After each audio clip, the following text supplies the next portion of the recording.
Some prayers are answered quickly, others take years, and some require you to keep believing, long after you feel exhausted. Hannah understood that better than most, because for nearly 15 years, she prayed for the same person every single day, her husband. There was a notebook Hannah kept in the drawer beside her bed.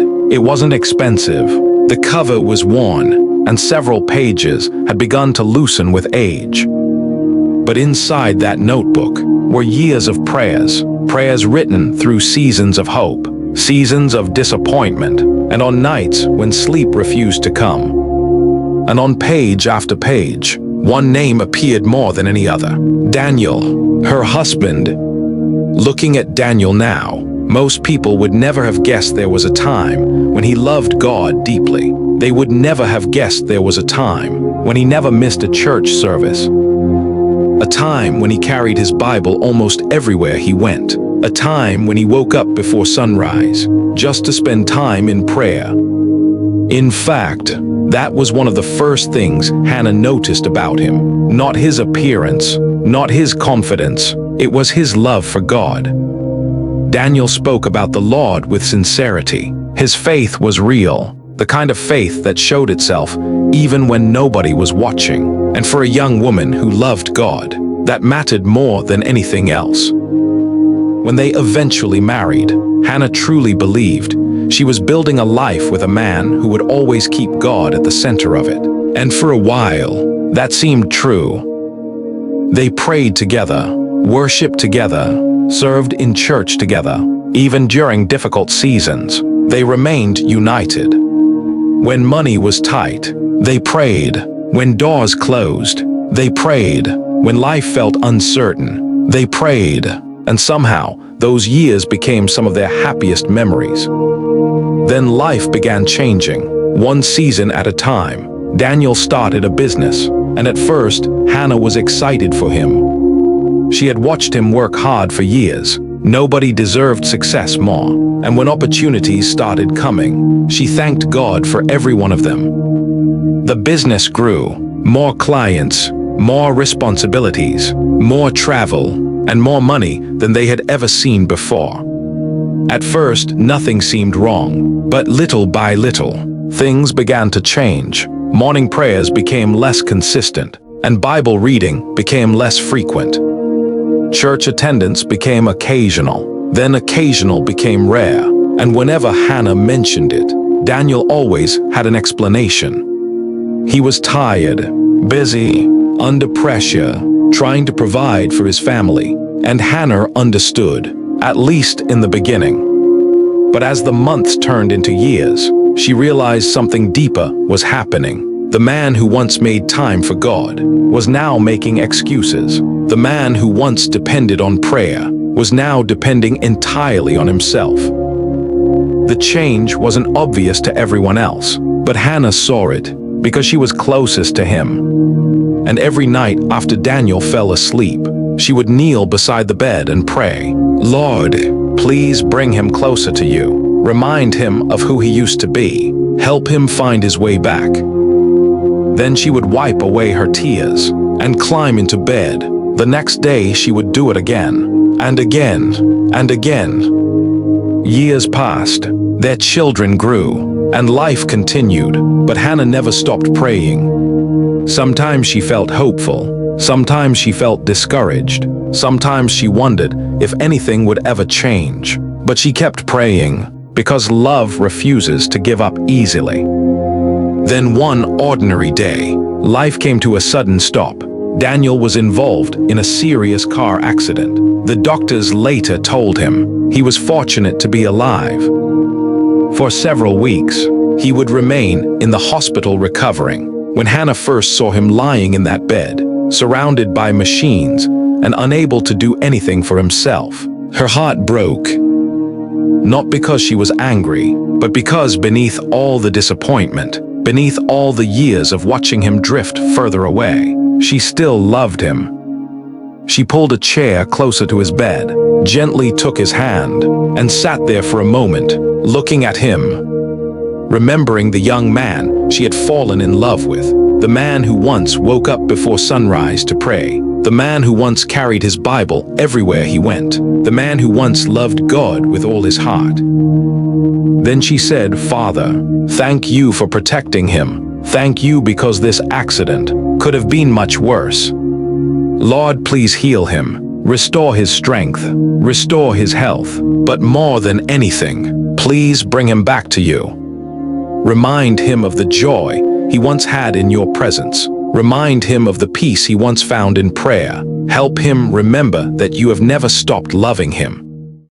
For years she had prayed the same prayer, and she prayed it again. "Father, draw him close to you. Please don't let him drift any further. Bring him home." Then she sat quietly beside him, not knowing that Daniel was awake, not knowing he had heard every word, not knowing that for the first time in many years, her prayer had reached a heart that was finally willing to listen. For the rest of that day, Daniel could not stop thinking about Hannah's prayer. The words followed him even after she left the room, "Please bring him back to you."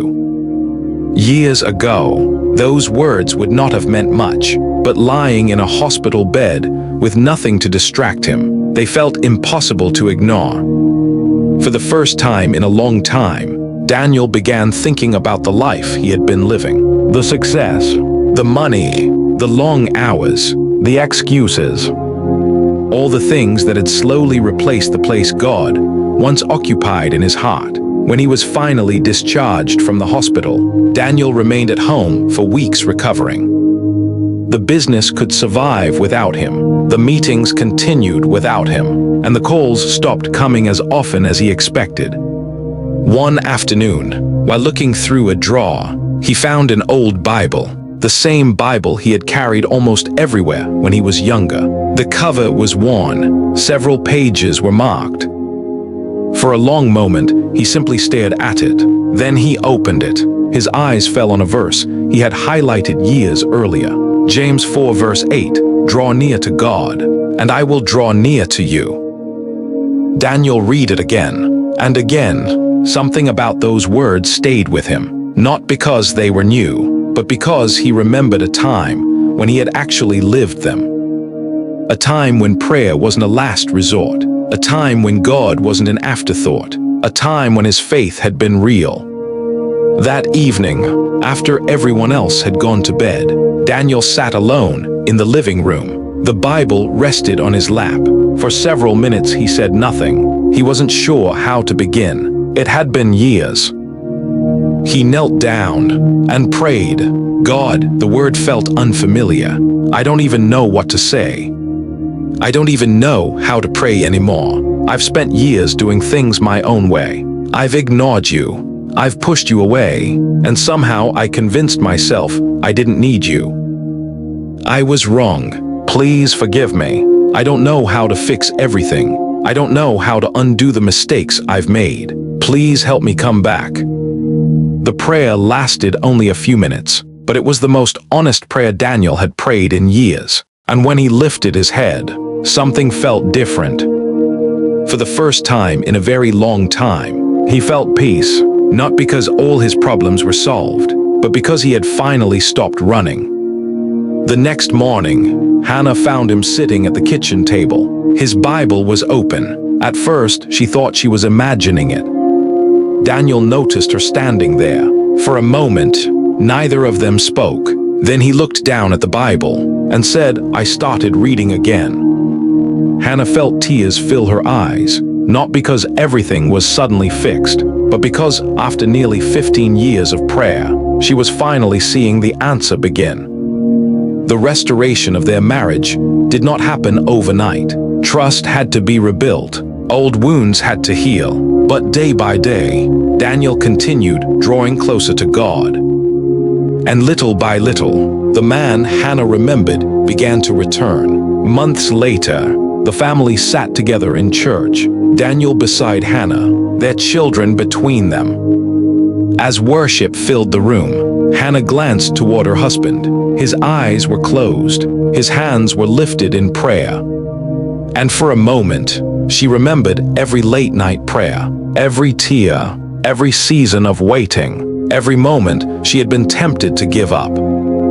God had heard them all. Not one had been wasted, because sometimes the answer doesn't come quickly. Sometimes it takes years. And sometimes faith means continuing to pray when you cannot yet see the outcome. Hannah understood that now, more than ever.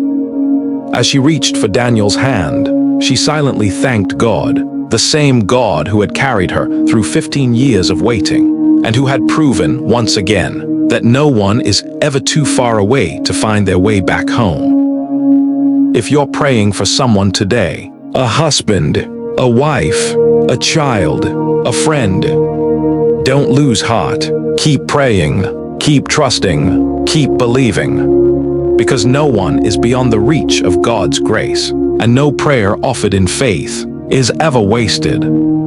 If this story encouraged you, let us know in the comments. And if there's someone you're praying for today, you can simply write, "I'm still believing" below. Don't forget to like, subscribe, and watch the next story on your screen. May God bless you.